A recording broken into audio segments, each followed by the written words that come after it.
నర్సరావుపేటలో bird flu మరణంతో అధికారులు అప్రమత్తమయ్యారు. నర్సరావుపేటలో వైద్యాధికారులు వైద్య పరీక్షలు నిర్వహిస్తున్నారు. నర్సరావుపేట బాలయ్య నగర్ కు చెందిన పెండ్యాల జ్యోతి అనే 2 ఏళ్ల చిన్నారి బర్డ్ ఫ్లూతో చనిపోయినట్లు జిల్లా వైద్య ఆరోగ్య శాఖ అధికారులు ధృవీకరించారు. గత నెలలో చిన్నారి అనారోగ్యానికి గురి కావడంతో కుటుంబ సభ్యులు ఆమెను చికిత్స కోసం మంగళగిరిలోని ఎయిమ్స్ లో చేర్పించారు. ఆ చిన్నారి అక్కడ చికిత్స పొందుతూ గత వారం ప్రాణాలు విడిచింది. అయితే బర్డ్ ఫ్లూ లక్షణాలుగా అనుమానించిన వైద్యులు చిన్నారి శాంపిల్స్ ను పూణేలోని వైరాలజీ ల్యాబ్ కు పంపించారు. ఈ పరీక్షల్లో జ్యోతి బర్డ్ ఫ్లూ పాజిటివ్ గా నిర్ధారణ అయినట్టు వైద్యాధికారులు తెలిపారు.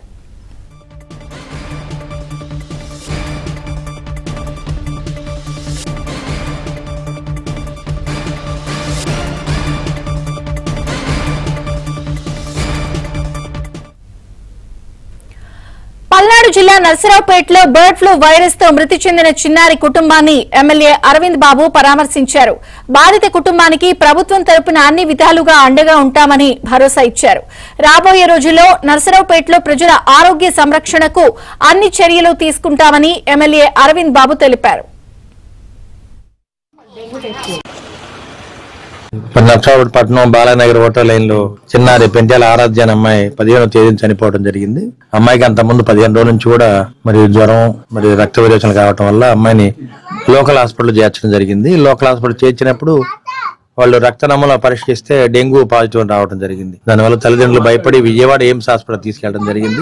విజయవాడ ఎయిమ్స్ హాస్పిటల్ దాదాపు 15 రోజులు అక్కడే ఉన్నారు. మరి వ్యాధి నిర్ధారించడానికి వాళ్ళు రక్త నమూనాలు సేకరించారు. అమ్మాయి 15వ తేదీన చనిపోయిన తర్వాత 2 రోజుల క్రితం మరి బర్డ్ ఫ్లూ పాజిటివ్ అని వారు నిర్ధారించడం జరిగింది. అది తెలుసుకున్న తర్వాత వైద్య అధికారులు డిఎంహెచ్ఓ గారు వీళ్ళందరూ కూడా కుటుంబాన్ని పరామర్శించారు. కుటుంబ సభ్యుల యొక్క రక్త నమూనాలు కూడా సేకరించడం జరిగింది. దీని మీద సమగ్ర విచారణ జరిపి రాబోయే కాలంలో బర్డ్ ఫ్లూ రాకుండా చేయడానికి ప్రభుత్వ అధికారులు సిద్ధంగా ఉన్నారు. అదేవిధంగా ప్రభుత్వ అధికారులు అదేవిధంగా లోకల్ గా ఎమ్మెల్యే నేను కూడా ఈ కుటుంబానికి అండగా ఉంటాము. ఈ సమగ్ర విచారణ చేసి దీన్ని గవర్నమెంట్ కి ఫైల్ సబ్మిట్ చేస్తాను. తప్పనిసరిగా కుటుంబానికి న్యాయం చేద్దాము. రాబోయే కాలంలో బర్డ్ ఫ్లూ లేకుండా చేద్దామని చెప్పి మీడియా ముఖ్యంగా తెలియజేస్తున్నాం. అదేవిధంగా ఈ చుట్టుపక్కల అంతా కూడా రెగ్యులర్ గా శానిటైజేషన్ చేస్తున్నాము. మరి గడిచిన 9 నెలలు కూడా ఈ శానిటైజేషన్ చేస్తా ఉన్నాము. మరి అనుకోకుండా ఈ సంఘటన ఎదురైంది కాబట్టి ఆ కుటుంబానికి ప్రగాఢ సంతాపం తెలియజేస్తూ వారి కుటుంబానికి అండగా ఉంటామని చెప్పి తెలియజేస్తూ ప్రభుత్వం పూర్తిగా దీని మీద అండగా ఉంటుంది. చంద్రబాబు నాయుడు గారు, నారా లోకేష్ బాబు గారు, పవన్ కళ్యాణ్ గారు ఈ కుటుంబానికి పూర్తిగా మద్దతు తెలుపుతున్నారని చెప్పి తెలియజేస్తున్నాను. ఇక బర్డ్ ఫ్లూ లక్షణాలతో వారం క్రితం చిన్నారి నర్సరావుపేటలో ఎవరైతే ఎయిమ్స్ హాస్పిటల్లో అడ్మిట్ అయ్యారో మృతి చెందినట్టుగా ప్రస్తుతం డాక్టర్స్ కన్ఫర్మ్ చేశారు. అది బర్డ్ ఫ్లూ వల్లే అని. పూర్తి వివరాలు సాంబశివరావు అందిస్తారు. సాంబశివరావు,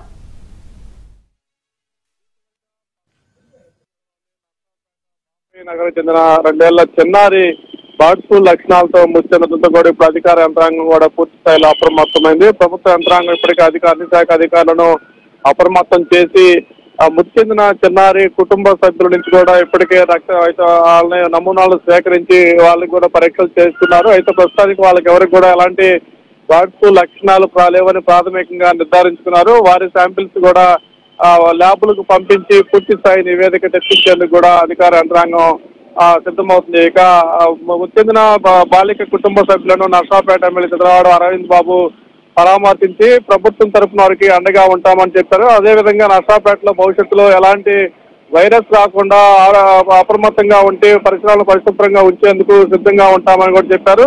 అయితే అసలు బాలిక మృతి చెందడానికి ఈ బర్డ్ ఫ్లూ రావడానికి కారణం ఏంటి అనేది కూడా అధికార యంత్రాంగం ఇప్పుడు కూపీ లాగే ప్రయత్నం అయితే చేస్తుంది.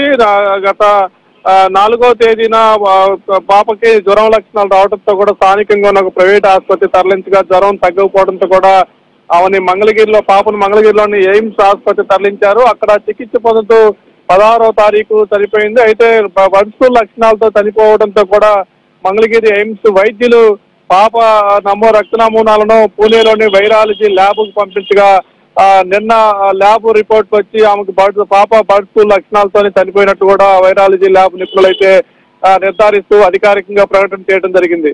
అయితే చికిత్స మంగళగిరి ఎయిమ్స్ లో చికిత్స చేసే సమయంలో తల్లిదండ్రులు వైద్యులకి తమ ఇంట్లో కోడి కూర కోసే సమయంలో చిన్న పచ్చికూర మొక్కని పాప నోట్లో పెట్టుకొని నమిలిందని కూడా ఆ తల్లిదండ్రులు చెప్పినట్టు కూడా వైద్యులు ధృవీకరిస్తున్నారు. ఆ పచ్చి మాంసం చిన్నపిల్ల తింటాం ఆ పాపకి రోగనిరోధక శక్తి తక్కువగా ఉండటం వల్లే బర్డ్ ఫ్లూ లక్షణాలు త్వరగా ఆమెకు వ్యాపించి చనిపోయినట్లు కూడా చెప్తున్నారు. అయితే ఇప్పుడు వాళ్ళ కుటుంబ సభ్యుల్లోని తల్లిదండ్రులు ఎవరు కూడా మీడియాతో మాట్లాడేందుకు సిద్ధంగా లేనప్పటికీ కూడా వాళ్ళ పాప పెదనాన్న మీడియాతో మాట్లాడుతూ గత 2 నెలల నుంచి కూడా తాము ఎవరూ కూడా తమ ఇంట్లో చికెన్ తీసుకురాలేదు, చికెన్ తినలేదు, తమకి ఈ బర్డ్ ఫ్లూ ఎలా వచ్చిందో తమకు అర్థం కావట్లేదు. ఇప్పుడు తమ పాప చనిపోయిన వారం 10 రోజుల తర్వాత అధికారులు ఇప్పుడు బర్డ్ ఫ్లూతో తమ బిడ్డ చనిపోయిందని చెప్పడం తమకు ఆశ్చర్యం కలిగిస్తుందంటూ కూడా పాప పెదనాన్న అయితే మీడియాతో మాట్లాడుతున్న పరిస్థితి అయితే ఉంది.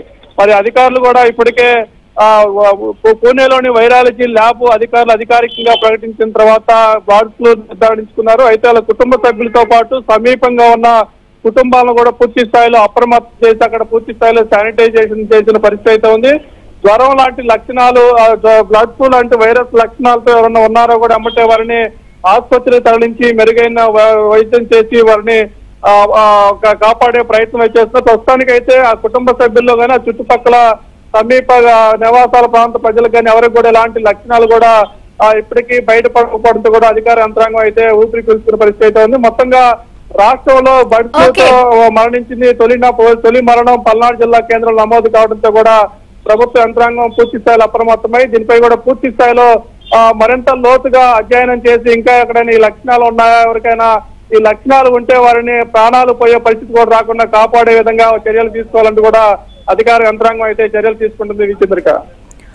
Thank you Sambasivarao.